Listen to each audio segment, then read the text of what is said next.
everybody. Today I am going to talk to you about self-compassion and what it means, and also what it doesn't mean, or the kind of assumptions that people may have about it that is not necessarily true.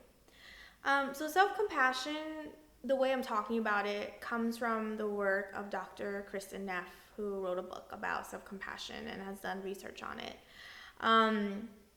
Self-compassion, when we think about it with the word, we kind of associate it with the idea of self-kindness, of just, being kind to yourself, just like you would be kind to another. And that is very much a big part of it. But self-compassion actually has three components. So the first component of it is that self-kindness. That is the part of you that is able to not be hypercritical towards yourself, and it's trying to be a little bit more understanding rather than judgmental towards yourself.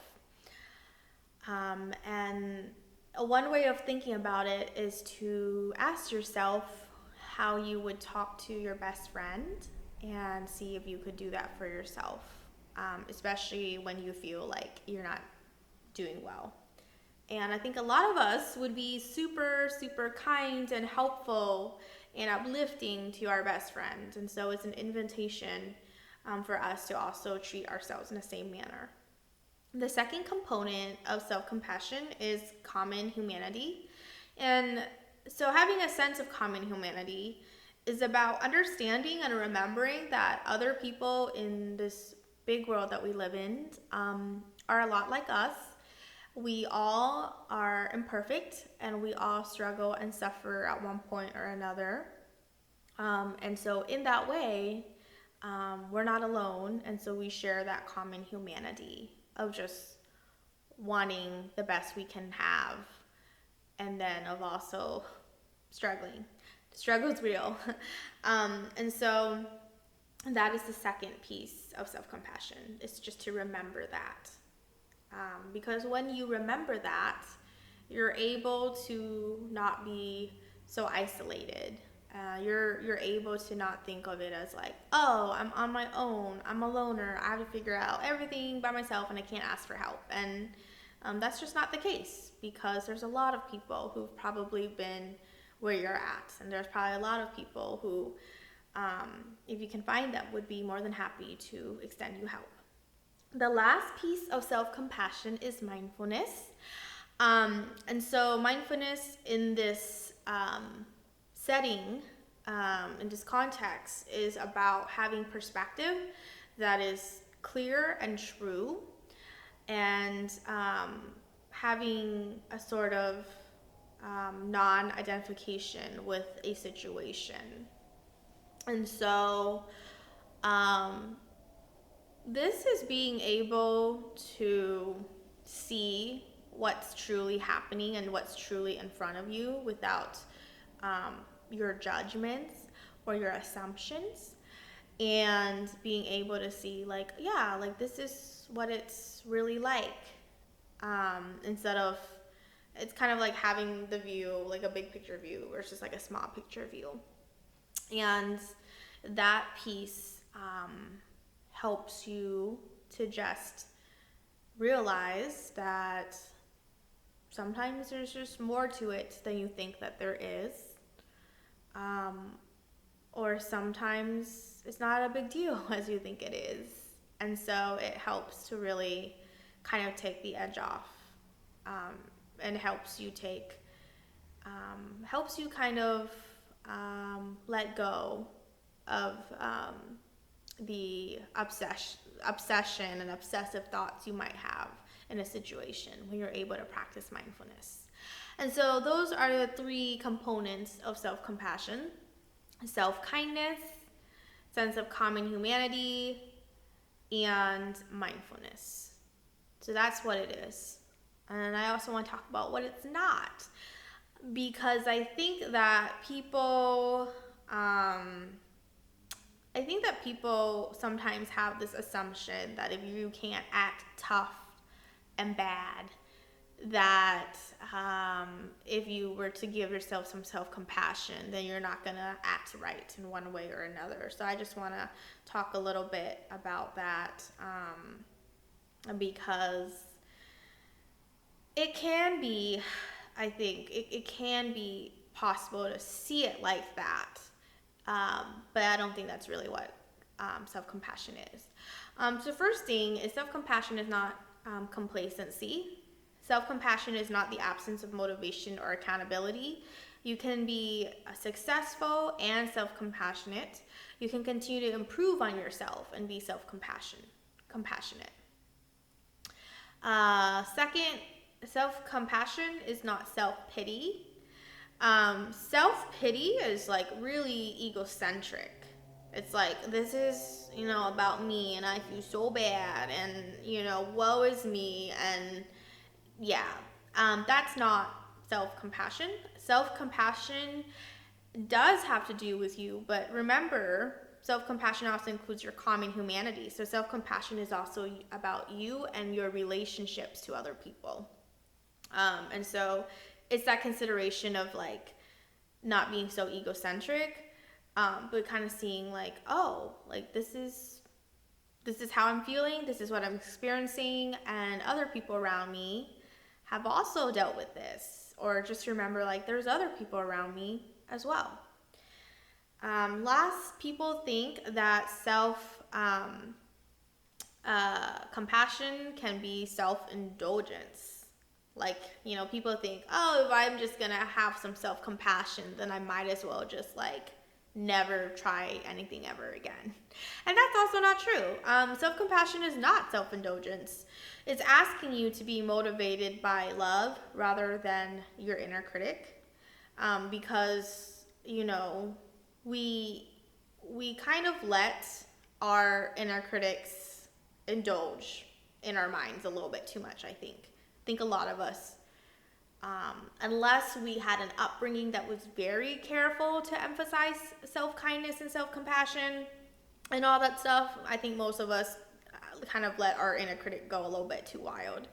And so self-compassion is not indulging in that. It's actually saying like, maybe take a step back, maybe practice some mindfulness, maybe don't let your inner critic be the one indulging as much as you're letting your inner critic do. So that's just another clarity on that kind of misperceptions people can have about self-compassion. And so I like to teach self-compassion because I like to live in a world where people can be kind to themselves, because I think when we are able to be kind to ourselves and remember mindfulness and our sense of common humanity, that little triangle of the components of self-compassion, I think that we are better, we behave better for ourselves and for others, and in that way we can hopefully make a ripple effect. And so I encourage you to explore this idea of self-compassion and ask yourself, with the three components, is there one or the other, or maybe all of them or none of them, that you feel that you could maybe work on a little bit more, or just consider a little bit more. Consider, what is it like to remember that I'm not always alone? What is it like to remember mindfulness? What is it like to remember being kind to myself? So yeah, thank you for watching this video, and I hope you got something from it. So we're going to do a short meditation for self-compassion. To get ready for this, just find a comfortable place for yourself to be. You could be lying down, or you could be seated. Wherever you're at, try to find a place where your body can be at ease and comfortable. And take a moment to tune into your body, noticing points of contact where your body is resting on whatever surface your body is resting on. Maybe noticing your shoulders. See if you can bring your shoulders down away from the ears. And if you're lying down, maybe seeing if you can melt your shoulders into the floor a little bit more. And take a moment to tune in with the breath, finding your natural inhale and exhale.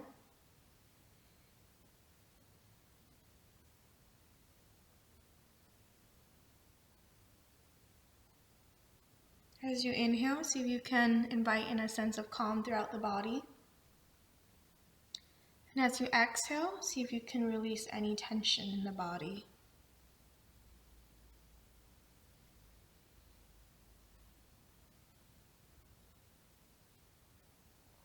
And just continue for maybe 5 or 6 more rounds of breath. Steady inhale and steady exhale.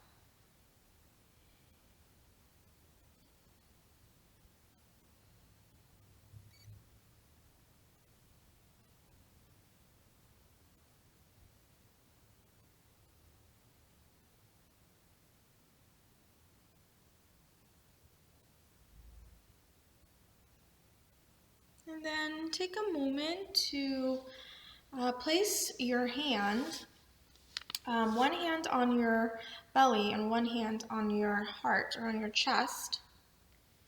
And we're just going to use self-touch here as a way to help ourselves bring in some self-compassion. And you may notice here that wherever you're placing your hand, that you could feel your body move as you're breathing. As you inhale, you may notice your belly expands. As you exhale, you may notice your belly contracts. And using touch, using self-touch is a really good way to offer ourselves some compassion. It's similar to how we get a little bit of the cuddle hormone, oxytocin, when we hug other people. But when we give ourselves this kind of intentional self-touch, it can also do the same. So just taking a moment here to feel into the body and feel into the touch, the self-touch that you have, where your hands are resting on chest and belly.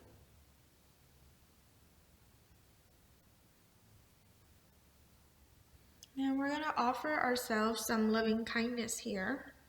And loving kindness meditation is a particular technique where you offer yourself some kind phrases. And we'll try that for ourselves here while also focusing on what it's like to have this self-touch. So, saying the following to yourself silently in your head. May I be happy. May I be healthy. May I be safe. And noticing what that feels like to offer that to yourself. Knowing there's no wrong way to feel. But we'll try that again several more times. Just offering that to yourself as intentionally as you can. May I be happy. May I be healthy. May I be safe.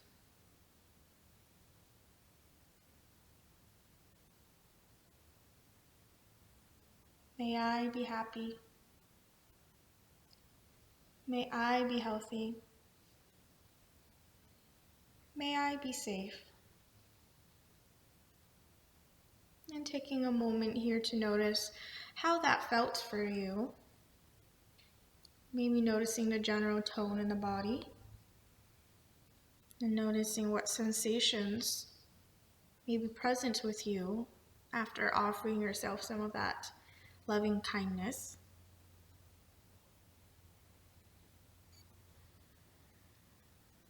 And take a moment to feel into your breath, feel into your natural inhale and exhale, and seeing if there is anywhere else that you can release tension, even if just by 5 or 10% more.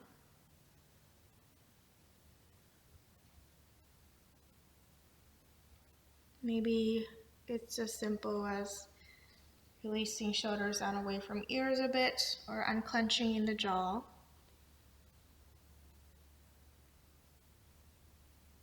And then to end this meditation, I just want to ask you, what is one thing you like about yourself? And whatever that thing is, and just let the answer come to you and take a moment to acknowledge that about yourself. And then take an inhale through the nose, exhale out the nose, and meditation is complete. And take a moment here to reflect on how that brief meditation for self-compassion felt for you. And thank you for practicing with me and trying it on. I hope you have a lovely rest of your day wherever you're at.